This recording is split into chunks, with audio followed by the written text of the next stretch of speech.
இல்ல அப்படின்னும் போது நம்ம அதுக்கு முன்னாடி அந்த ஆஃபீஸ்க்குள்ள போடணும் போது அவங்க பார்க்கவே விட மாட்டாங்க. நிறைய ஆஃபீஸ்ல டைரக்டரா இது நான் இப்போ ரீசெண்டா ஒரு 10 ஆஃபீஸ் ஏறி இருப்பேன். ஒரு ஆஃபீஸ்ல ஒரே ஒரு டைரக்டர் தான் நான் மீட் பண்ணிருக்கேன். 9 ஆஃபீஸ்ல மறுக்கப்படுறேன்.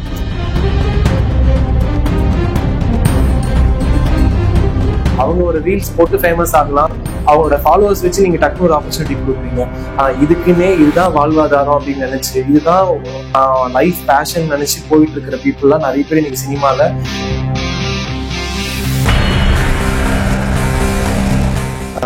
நிறைய ஒரு ஆஃபீஸ்க்கு போறோம் போது அங்க வந்து ஃபீமேல் ஆர்டிஸ்ட் ஃபர்ஸ்ட் ப்ரியாரிட்டி இருக்கும், மேல் ஆர்டிஸ்ட் அப்புறமா தான் பார்ப்பாங்க. நம்ம அவங்களுக்கு நம்ம ஆடிஷன் முடிச்சதுக்கு அப்புறம் நம்ம லைன்ல இருந்து நம்ம வெயிட் பண்ணிட்டு தான் வருவோம். ஆனா அந்த வெயிட் பண்ணிட்டு வர டைம் கூட நம்மளுக்கு கொடுக்க மாட்டாங்க நிறைய இடத்துல.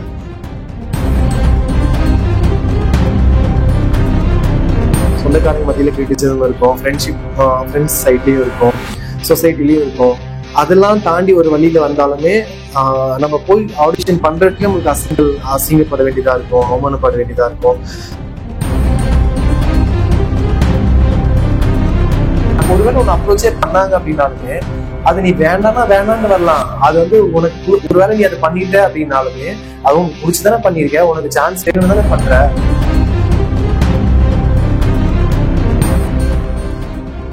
ஒரு ஆர்டிஸ்ட் வந்து ஜொமேட்டோல டெலிவரி பண்றாங்க, நான் பேர் சொல்ல விரும்பல. நான் வந்து ஒரு நாள் அந்த டெலிவரி எனக்கு கொடுக்க வர்றாங்க. பட் ஆனா அவங்க எல்லாமே மூஞ்சி முகத்துக்கு எல்லாமே கட்டிட்டு தான் வந்திருக்காங்க. எனக்கு கண்ணு பார்த்தோன்னே கண்டுபிடிச்சிட்டு இது இவங்க தான் அப்படின்னு.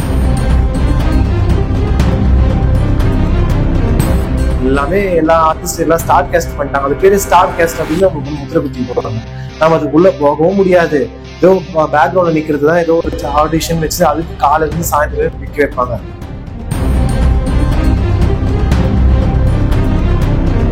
ஃபர்ஸ்ட் படத்திலேயே வந்து பாத்தீங்கன்னா ஒரு லிப்லாக்ஸ் அது பெரிய கான்வர்சேஷனே போயிட்டு இருந்துச்சு. உங்களுக்கும் பயில்வானுக்கும் சிரிக்கலாம் இருக்கு.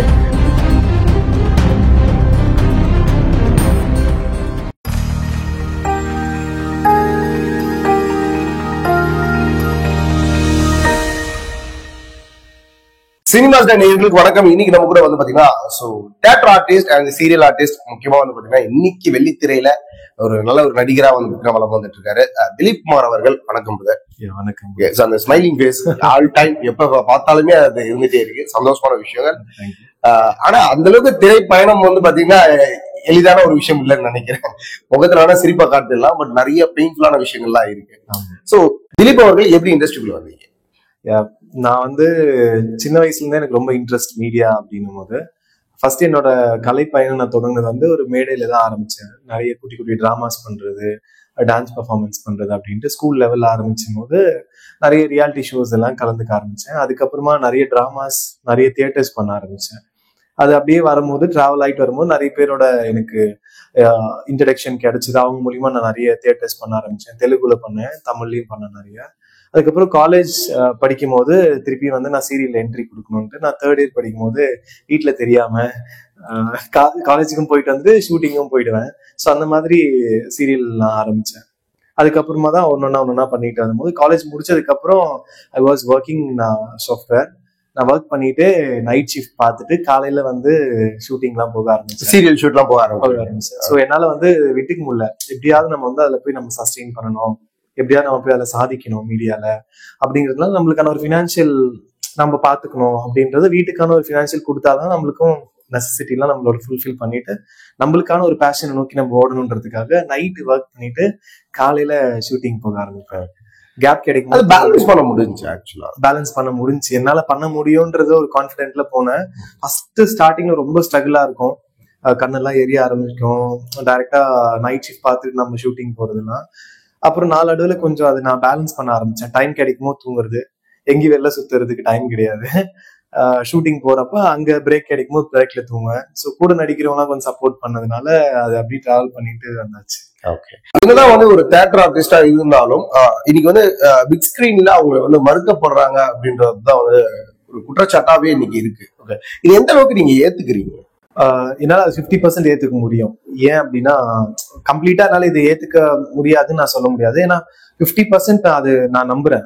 ஏன்னா நான் வாய்ப்பு தேடி நிறைய இடத்துக்கு நான் போறேன், கம்பெனிஸ் பாக்குறேன், ப்ரொடக்ஷன் ஆஃபீஸ்லாம் ஏறி இறங்குறேன் போது தியேட்டர் ஆர்டிஸ்ட்னால அவங்க ஒரு டைரக்டர் லெவல்ல நம்ம போய் டைரக்டா மீட் பண்ணிட்டோம் அப்படின்னாக்கா அது வந்து நம்மள ரெஸ்பெக்ட் பண்றாங்க. எந்த டைரக்டருமே தியேட்டர் ஆர்டிஸ்ட அசிங்கப்படுத்துவோ அவங்க மறுக்குவதோ கிடையாது. அவங்க இன்ஃபேக்ட் சொல்ல போனா நம்மள ரெஸ்பெக்ட் பண்றாங்க டைரக்டர்ஸ் எல்லாமே. நம்ம போயிட்டு சார் என்னோட ப்ரொஃபைல் காமிக்கிறேன், இது என்னோட தியேட்டர் ஆர்டிஸ்ட், நான் இதெல்லாம் பண்ணிருக்கேன் அப்படின்னு நம்ம ப்ரொஃபைல் காமிச்சாதான் உண்டு. இல்ல அப்படின்னும் போது நம்ம அதுக்கு முன்னாடி அந்த ஆபீஸ்க்குள்ள போறணும் போது அவங்க பார்க்கவே விட மாட்டாங்க. நிறைய ஆபீஸ்ல டைரக்டர் நான் இப்போ ரீசெண்டா ஒரு 10 ஆபீஸ் ஏறி இருப்பேன். ஒரு ஆபீஸ்ல ஒரே ஒரு டைரக்டர் தான் நான் மீட் பண்ணிருக்கேன். 9 ஆபீஸ்ல மறுக்கப்படுறேன்.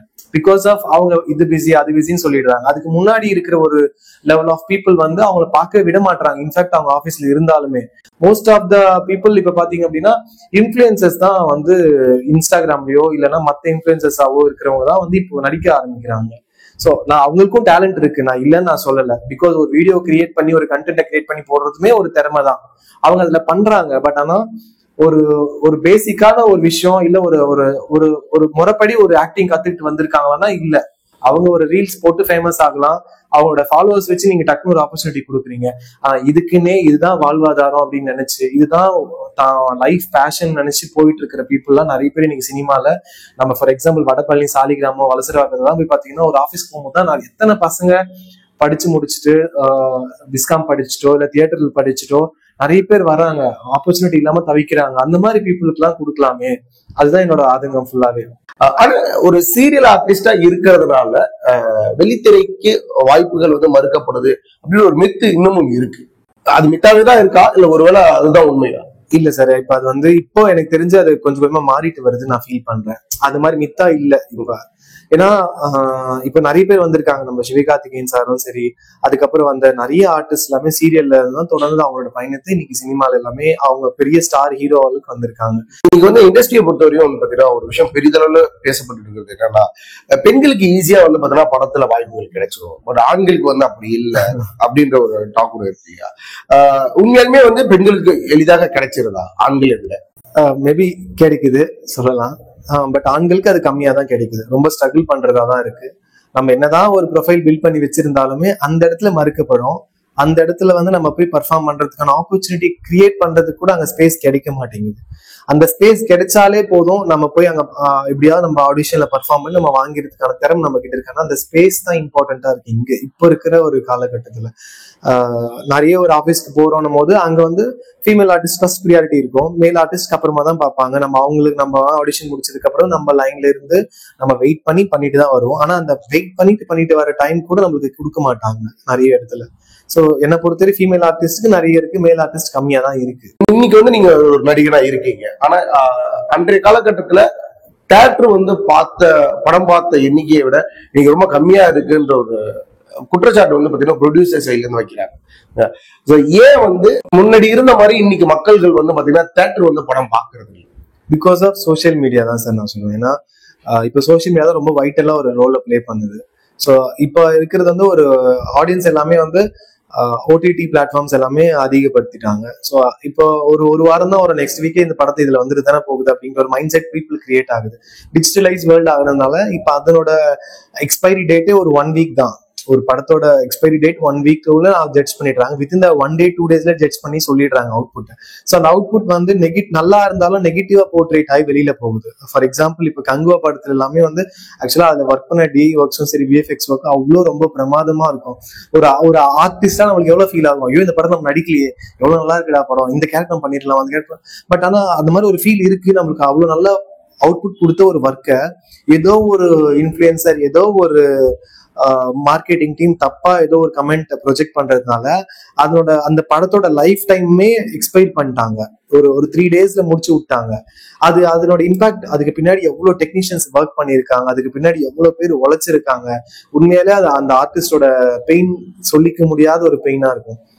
அந்த மாதிரி இப்ப டிஸ்அட்வான்டேஜும் இருக்கு இப்ப இருக்கிற ஒரு டிஜிட்டலைஸ் வேர்ல்ட்ல. ஆனா அட்வான்டேஜும் நல்லா இருக்கு. இப்போ வந்து ரீசெண்டா வந்து டூரிஸ்ட் ஃபேமிலி படம் நிறைய பேர் கொண்டாடுறாங்க. பிகாஸ் அது வந்து ஸ்டார்டிங்ல வந்து ஏதோ ஒரு படம் நினைச்சாங்க, பட் ஆனா அது அவ்வளவு நல்ல இம்பாக்ட் கிரியேட் பண்ணி. இன்ஃபேக்ட் நானும் அந்த படத்தை போய் பார்த்தப்ப எனக்கு ஒரு குட் ஃபீல் இருந்துச்சு. எந்த ஒரு சோகமும் இல்லை, எந்த ஒரு ஸ்ட்ரெஸ்ஸும் நம்மளுக்கு கொடுக்கல, ஸ்ட்ரெஸ் ஃப்ரீயா வந்தோம், சிரிச்சுட்டு வந்தோம் படத்துல இருந்து. ஓகே, நல்ல படம் பார்த்த ஒரு ஃபீல் இருந்துச்சு அப்படின்னு எனக்கு ஒரு ஃபீல் இருந்துச்சு. நடிகனா இருக்கிறதுல எந்த மாதிரி வழிகள் ஃபேஸ் பண்ற மாதிரி இருக்கு? சொந்தக்காரங்க மத்தியில கிரிட்டிசிசம் இருக்கும், ஃப்ரெண்ட்ஸ் சைட்லயும் இருக்கும், சொசைட்டிலயும் இருக்கும். அதெல்லாம் தாண்டி ஒரு வழியில வந்தாலுமே நம்ம போய் ஆடிஷன் பண்றதுல நம்மளுக்கு அசிங்கப்பட வேண்டியதா இருக்கும், அவமானப்பட வேண்டியதா இருக்கும். நிறைய ஒரு லுக் பேஸ்லயே நிறைய ஆர்டிஸ்டுக்கு வந்து கிரிட்டிசிசம் நடக்கும், நிறைய இருக்கும். பட் பினான்சியலாவும் ரொம்ப கஷ்டப்படுவாங்க. எதையுமே எல்லா கஷ்டத்தையும் சப்ரஸ் பண்ணிக்கிட்டு ஒரு ஆப்பர்ச்சுனிட்டி கிடைச்சிருச்சா, நம்ம சிரிச்சுக்கிட்டே நடிக்கிறோமா, கேமரா டேக் ஆன் பண்ணாங்க, லைட் ஆன் பண்ணாங்க, நம்ம எந்த கஷ்டத்தையுமே காமிச்சிக்காம நம்மளோட வலிகள் வேதனைகளை நமக்குள்ளே அடக்கிக்கிட்டு நம்ம பெர்ஃபார்ம் பண்றதே ஒரு பெரிய சேலஞ்ச் தான். இன்னைக்கு இண்டஸ்ட்ரி பொறுத்த வரையும் வந்து பாத்தீங்கன்னா பொதுவாகவே வந்து பெண்களுக்கு வந்து அட்ஜஸ்ட்மெண்ட்ன்ற ஒரு இஷ்யூ அதிகமா ஃபேஸ் பண்றதா வந்து சொல்றாங்க. இதே பிரச்சனை ஆண்களுக்கும் இருக்கு அப்படின்னு சொல்லிட்டு ஒரு சில தரப்புல வந்து பாத்தீங்கன்னா சோசியல் மீடியால ஓப்பனாவே டாக் கொடுக்குறாங்க. ஓகே, சோ இதை நீங்க எப்படி பாக்குறீங்க? புதுசா நடிக்க வர போறான் போது இந்த மாதிரி ஒருத்தவங்களோட இன்டர்வியூ கொடுக்குறாங்கன்றதுனால புதுசா வர பையனு அவங்களோட ஃப்ரெண்ட்ஸ் எல்லாமே என்ன சொல்லுவாங்க, இதெல்லாம் அப்படிதானாண்டா, இதெல்லாம் இப்படிதானாண்டா அப்படின்னு வாங்க.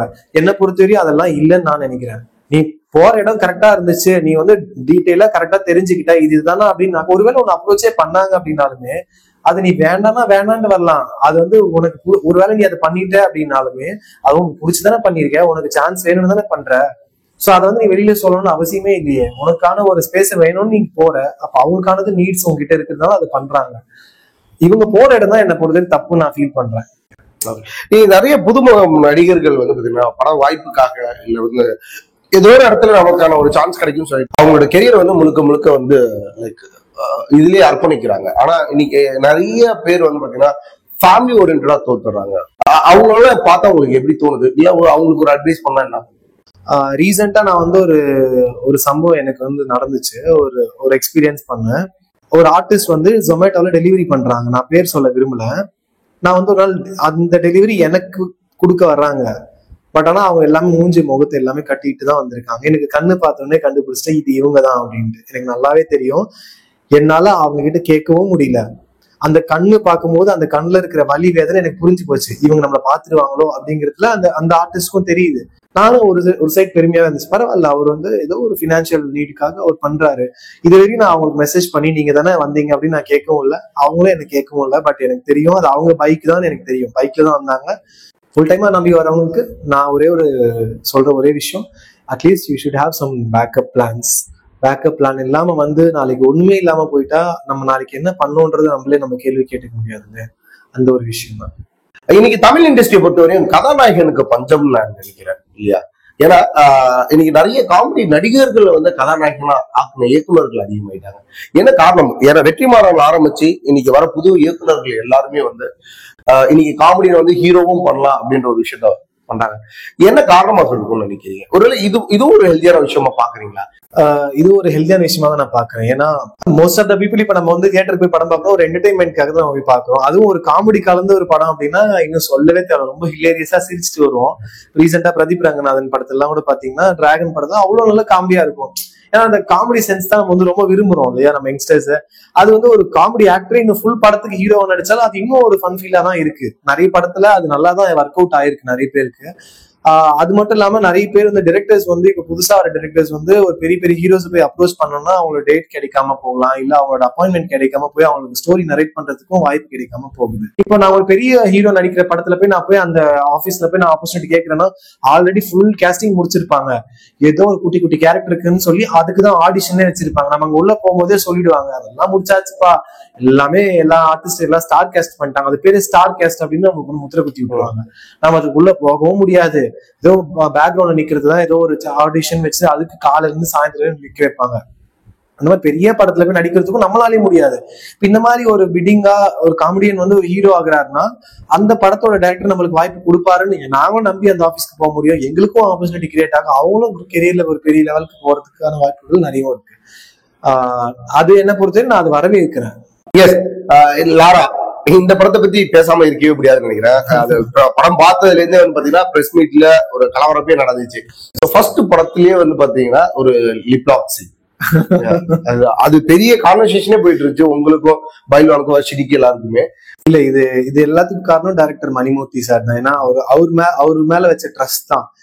இப்போ இருக்கிற காலகட்டத்துல எங்களுக்கு ஆப்பர்ச்சுனிட்டி கிடைக்கிறது கஷ்டமா நாங்க தேடி இருக்க டைம்ல ஒரு ஆப்பர்ச்சுனிட்டி கொடுக்கும்போது அந்த ஆப்பர்ச்சுனிட்டியை என்ன நம்பி இந்த கேரக்டர் நீ பண்ணு திலீப் அப்படின்னாரு. அவர் என் மேல வச்ச ட்ரஸ்ட்டை நான் காப்பாற்றணும், எப்படியாவது நம்மளுக்கு கொடுத்த ஒரு நேம் வந்து நம்ம நல்லபடியா கொடுக்கணும்ன்றதுதான் நான் ரொம்ப ஃபோக்கஸ்டா இருந்தேன். அவர் அங்க என்ன சொன்னாலும் நம்ம பண்ணணும், அவ்வளவுதான். மைண்ட் ஃபிக்ஸ் பண்ணியாச்சு. டேரக்டரும் வந்து ஒரு டெபியூ டேரக்டர் தான். ஆமா. ஸோ எப்படி ட்ரீட் பண்ணாங்க? பிகாஸ் நீங்க ஒரு தியேட்டர் ஆர்டிஸ்ட், ஸோ கண்டிப்பா வந்து ஒரு எக்ஸ்பீரியன்ஸ் உங்களுக்கு ஒன்று இருக்கும். ஸோ அப்படிங்கும்போது உங்களுக்குள்ள டேரக்டருக்கு உங்களுக்குள்ள ஒரு அண்டர்ஸ்டாண்டிங். எல்லாருமே இதுல ஒரு ஃபேமிலியா ஒர்க் பண்ணாங்க இந்த படத்துல. அது அந்த படத்துல ஒர்க் பண்ணனா திருப்பி இந்த டீம் கூட ஒர்க் பண்ணணும்ன்றதான் எனக்கு நெக்ஸ்ட்டுமே எனக்கு அது தோணும். இல்ல அந்த டீம் கூடவா இல்ல வர்ஷினி இல்ல உங்களோட ஆசைகள்லாம் வந்து பாத்தீங்கன்னா நிறைவேறட்டும், எதுவாக இருந்தாலும் சரி. இப்போ இந்த லிப்லாக் சைன் இப்ப வந்து ஒரு படத்துல மக்கள் எப்படி பாக்குறாங்களோ அதே விஷயத்தான் வந்து இப்ப நேர்லயும் பேச ஆரம்பிப்பாங்க. ஃபார் எக்ஸாம்பிள் வந்து என்னன்னா, நீங்க படத்துல வந்து ஒரு லிப்லாக் சீன் பண்றீங்க, ஒரு கதாநாயகியோட பண்றீங்க அப்படின்னா வெளியில வந்து அவங்க 2 பேருக்கும் ஏதோ ஒரு கனெக்டிவிட்டி இருக்கு, சோ ஒரு காசிப் பேசுவாங்க, ரைட்டா? அந்த மாதிரி இந்த படத்துக்கு அப்புறம் என்ன மாதிரி காசிப்ஸ் தான் பேசினாங்க? இல்ல சொசைட்டி சைட்ல என்ன மாதிரி விஷயங்கள் காது பட கேட்டீங்க? வீட்டுல என்ன மாதிரி விஷயங்கள் கேட்டீங்க? என்ன சொன்னாங்க? இல்ல காட் கிரேஸால யாரும் எதையுமே சொல்லல, நல்லா பண்ணன்னு தான் சொன்னாங்க. உண்மையிலே நல்லா பண்ணன்னு சொன்னாங்க. என்ன லிங்க் மட்டும் அடிக்கடி கேட்டு கேட்டு வாங்கிப்பாங்க, அந்த லிங்க் மட்டும் அனுப்பிச்சு விடு, ஏதோ ரீல்ஸ்ல பார்த்தா உங்கள்கிட்ட அந்த லிங்க் இருக்கா அனுப்பிச்சு விடுன்னு கேட்பாங்க. இது மட்டும் பண்ணாங்க. எதுக்கு அந்த லிங்க்? எது கேக்குறாங்க கேட்டு சொல்லுங்க. முன்னாடி ஒரு ஃப்ரெண்ட் போன் பண்ணாங்க, மச்சி நீ அந்த லிப்லாக் அடிச்ச ஒரு சீன் இருந்துச்சு, அந்த படத்தோட ரீல்ஸ் ஏதோ போட்டுருந்தாங்க, நீங்க போட்டிருந்தியா, அது எனக்கு அந்த லிங்க் அனுப்பிச்சு எங்கிட்டே போன் பண்ணி எங்கிட்டே லிங்க் கேட்டானுங்க. அது மாதிரி எந்த காசிப்ஸ் எல்லாம் பேசணும். நல்லா பண்ணடா, பர்ஃபெக்டா பண்ண, ஒரு ஆக்வர்டா இல்லாம டக்குன்னு நீ இது பண்ணது எங்களுக்கே சர்ப்ரைஸா இருந்துச்சுன்னு சொன்னாங்க. மத்தபடி எந்த ஒரு காசிப்ஸ் எல்லாம் பேசல. அவங்கள பத்தி எதுவுமே தப்பாவும் யாரும் போர்ட்ரேட் பண்ணல. அந்த விஷயத்துல I am so happy. Okay, so thank you so much Dilip Kumar. And கண்டிப்பா உங்களோட அந்த சினிமா பயணம் இன்னும் பெரிதளவுல பயணிக்கணும்னு சொல்லிட்டு தேங்க்யூ சோ மச். லாரா படம் உங்களோட ஒரு இனிஷியேட்டா அமைஞ்சிருக்கு வெளித்திரையில. ஸோ அடுத்தடுத்த படங்கள் ஃபியூச்சர் ப்ராஜெக்ட்ஸ் எல்லாம் இருக்குங்களா? ஆமா, இப்போ ஒரு வெப் சீரிஸ் ஒன்னு போயிட்டு இருக்கு. சூப்பர். ஸோ அடுத்தடுத்து வெள்ளித்திரையில அடுத்தடுத்து மூவிஸ் பண்ணிட்டு போகணும் அப்படின்றதான் நான் கனவா ஓட்டிட்டு இருக்கேன். Wish all the best bro. Thank you so much.